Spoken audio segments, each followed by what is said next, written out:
Hey everyone, I'm Steven and this is Chip and we're with Scenes in Nature. And today, Chip's going to show us how to make an artificial tree limb. So Chip, why would we make an artificial limb? Well, the nice thing about building an artificial limb instead of just using a piece of driftwood is we can make this fit exactly the way we want to. This is a great technique for our fish habitat or for birds, but where it really comes into play is if you're doing an animal that's in a tree, and we have to have the base for it. So like a bobcat is a perfect example. Perfect. Bobcats are probably the time we use this most often. It's hard to find that piece of driftwood that fits exactly that cat. It, either fits his feet or fits the way he drapes over a limb. So by doing this, we can build it, it's going to fit perfectly. You can buy artificial limbs that are commercially built, but then your limb looks like everybody else's. To make this tree limb, what are we going to be using today? I started with a piece of 8-gauge wire here. I'm going to bend it into my limb shape. And there again, if we had our mannequin or our cat here, we would go ahead and bend this perfectly where it lays just right with him. Then I used the small wires and taped them on here to bring my limbs off. Okay, and then after we get the wire shaped, what other items are we going to use? After I get this done, I'm just going to wrap it with newspaper. Then I'll hold that in place with masking tape. That's going to give us a filler that we need for the thickness of our limb. Okay, and then we've got Plaster Cloth and Contour Sheet Plaster. What are we going to do with these? Well, the Plaster Cloth is awesome because once we put that on there, that's going to give us a hard shell that's going to retain that shape. Then the Contour Sheet Plaster, we'll use that for our finish to give us a nice wood grain texture. All right, Chip, so what's the first step? Well, I already have my limb wrapped with newspaper now. This is what I was talking about earlier. It's just newspaper and I took masking tape over it to hold the shape I wanted. Great, and so what's the next step after that? I've got my Plaster Cloth here. It comes in a long roll, so I'm going to cut it into strips. Just makes it easier to apply.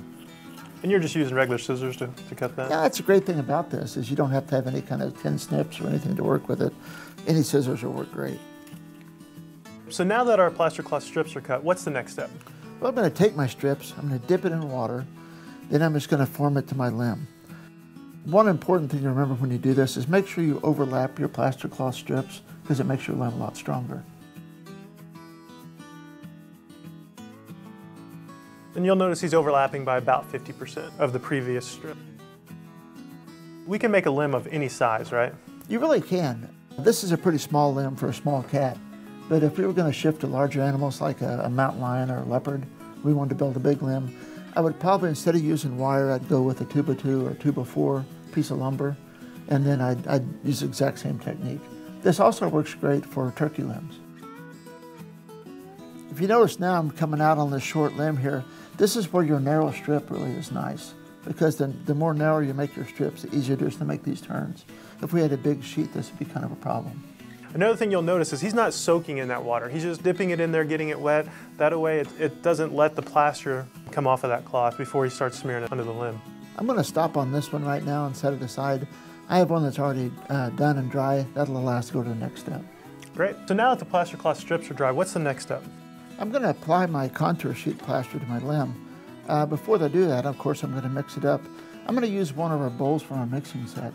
These are great because one of the problems we have with using plaster is when you pour it in your sink, of course, it could clog up your drains.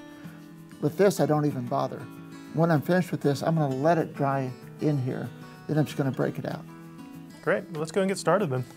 When you mix this up, make sure that you get all the dry plaster off the edges. Also, it's going to be kind of lumpy in the middle.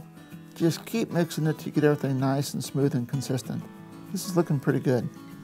Now that our plaster's mixed, what's the next step? Well, I'm going to use our brush to apply this. And the really nice thing about these brushes is these stiff bristles like this are going to help me create a nice wood grain texture in this. Let's see it. Wow, yeah, I can see that texture coming out already.